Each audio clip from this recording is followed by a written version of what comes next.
आज के समय में दाढ़ी मूंछ ना आना या फिर कम आना कॉमन प्रॉब्लम बनता जा रहा है। ये समस्या, अब हम इसे समस्या कहें या फिर कोई साधारण सी कमी, ये किसी विशेष जगह तक सीमित नहीं है।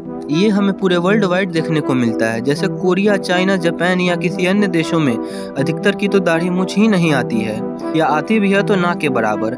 आगे हम जानेंगे कि कम दाढ़ी मूंछ आने का क्या कारण होता है, इन पर किन किन चीज़ों का प्रभाव पड़ता है तथा इसके सुधार के लिए क्या क्या किया जा सकता है। तो चलिए इस नॉलेजफुल एनालिसिस की शुरुआत करते हैं। आज भारत में 30 वर्ष तक के आधे से ज़्यादा और पूरे वर्ल्ड वाइड 30 से 40% युवा इस समस्या से ग्रसित हैं। ये कमी हमारे शरीर में कई कारणों से आ सकती है, जैसे जेनेटिक्स, हार्मोनल इम्बैलेंस या किसी बीमारी के कारण। अब हम गंभीरता के अनुसार इसे टॉपिक वाइज समझेंगे। पहला बीमारियों में बहुत सी बीमारियां हैं जिसमें दाढ़ी मूंछ ना आना या यूँ कहें तो पूरे शरीर पर ही बाल नहीं आते हैं। इनमें कुछ प्रमुख बीमारियां हैं: एलोपेशिया यूनिवर्सलिया, एलोपेशिया अरिएथा और अन्य तरह की बीमारियां। कुछ ऐसी भी बीमारियां होती हैं जो कि डायरेक्ट तो नहीं मगर इनडायरेक्ट रूप से इन्हें इफेक्ट करती है, जैसे डायबिटीज़ में इंसुलिन रेजिस्टेंस लेने, कैंसर में कीमोथेरेपी और रेडिएशन थेरेपी कराने से शरीर के पूरे बाल या कुछ जगह के बाल उड़ सकते हैं, परंतु इनमें यह समस्या परमानेंट नहीं होती है। चलिए अब हम समझते हैं हार्मोनल इम्बैलेंस को, जो कि हमारे सबसे इम्पोर्टेंट हार्मोन्स में से एक टेस्टोस्टेरोन के कारण होता है। इनमें अन्य हार्मोन की भी भाग है, जैसे थायराइड हार्मोन का बढ़ जाना, मगर टेस्टोस्टेरोन मेन होता है और यही हार्मोन मेल में किशोरावस्था से जुड़े बहुत से काम करता है, जिनमें से दाढ़ी मूंछ बढ़ाना भी एक है। यदि पुरुष में ये हार्मोन कम हो जाए तो उनमें दाढ़ी मूंछ न आने की समस्या के साथ साथ कम मसल गेन जैसी अन्य समस्याएं भी आ सकती है। इवन कुछ फीमेल्स में भी अगर ये टेस्टोस्टेरोन जरूरत से ज़्यादा हो जाए तो उनमें भी हल्की हल्की दाढ़ी या मूंछ आ जाती है।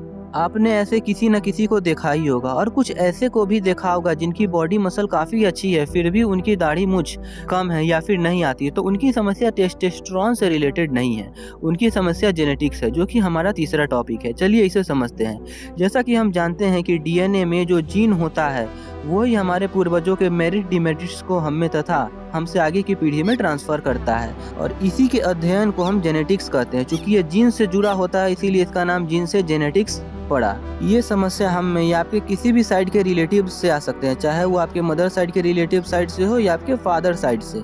अगर किसी के पिताजी या दादाजी या अन्य किसी रिलेटिव की अगर कम दाढ़ी मूंछ आती और ये समस्या चली आ रही है तो मैक्सिमम चांस है कि आपके आगे के संतानों में भी ये समस्या आ सकती है, मगर कुछ केसेस में ऐसे नहीं होते हैं।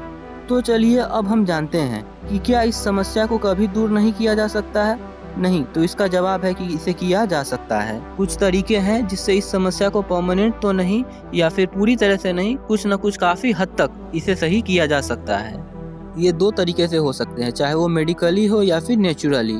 मेडिकल में हम हार्मोनल रिप्लेसमेंट करा सकते हैं। मिनोक्सिडिल द्वारा दाढ़ी मूंछ के ग्रोथ को सिमुलेट करा करके, फिनास्ट्राइड द्वारा डीटीएच यानी डाईहाइड्रोटेस्टोस्टेरोन को ब्लॉक करा करके कर सकते हैं। कुछ नेचुरली तरीके भी हैं, जैसे कि vitamin D, fish oil, omega 3, आंवला ऑयल, रेगुलर एक्सरसाइज, योगा और बैलेंस डाइट द्वारा इस समस्या को काफ़ी हद तक सही किया जा सकता है और इनकी काफ़ी संभावनाएं भी रहती है। बैलेंस डाइट और रेगुलर एक्सरसाइज सिर्फ हमारे दाढ़ी मूंछ के लिए ही आवश्यक नहीं है, ये हमारे एक हेल्दी लाइफस्टाइल और एक अच्छे स्वास्थ्य जीवन के लिए भी काफ़ी ज़्यादा ज़रूरी है। नेचुरल तरीका तो फिर भी ठीक है, मगर मेडिकल तरीके में काफ़ी साइड इफ़ेक्ट्स भी आते हैं, इसलिए इसके प्रयोग की सलाह हम तो नहीं देते हैं। इसका प्रयोग आप डॉक्टर की सलाह के अनुसार ही करें। इसका एक नया कारण और बनता जा रहा है, जिसका कारण ह्यूमन एवोल्यूशन भी है, जिसे हम फुल्ली डिटेल्ड एनालिसिस वीडियो में ज़रूर समझेंगे और कोशिश करेंगे कि जल्द ही इस टॉपिक पर वीडियो बनाई जाए। मगर क्या दाढ़ी मूंछ न आने के कारण हमारे शारीरिक स्तर पर कोई समस्या आ सकती है?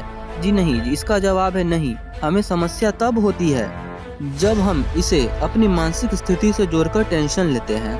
इसमें गलती कहीं न कहीं समाज की भी है, जो कि दाढ़ी मूंछ को मैस्कुलिनिटी यानी पुरुषत्व से जोड़कर देखते हैं। जिनकी दाढ़ी मूंछ नहीं होती उन्हें अलग अलग तरीकों से नीचा दिखाया जाता है, जो कि बिल्कुल ही गलत है। अंत में मैं यही कहना चाहूँगा, पुरुषत्व दाढ़ी मूंछ बढ़ाने में नहीं, जरूरतमंदों की सहायता करने में तथा देश को आगे बढ़ाने के लिए अपनी भागीदारी देने में है। अंत तक हमारे साथ बने रहने के लिए धन्यवाद। आप अपने विचार कमेंट में हमारे साथ शेयर कर सकते हैं। अगर वीडियो अच्छी लगी तो लाइक सब्सक्राइब जरूर कर दें और अपने व्यक्तित्व को इस प्रकार विकसित करने की महिलाएं आपके साथ सुरक्षित महसूस करें। धन्यवाद।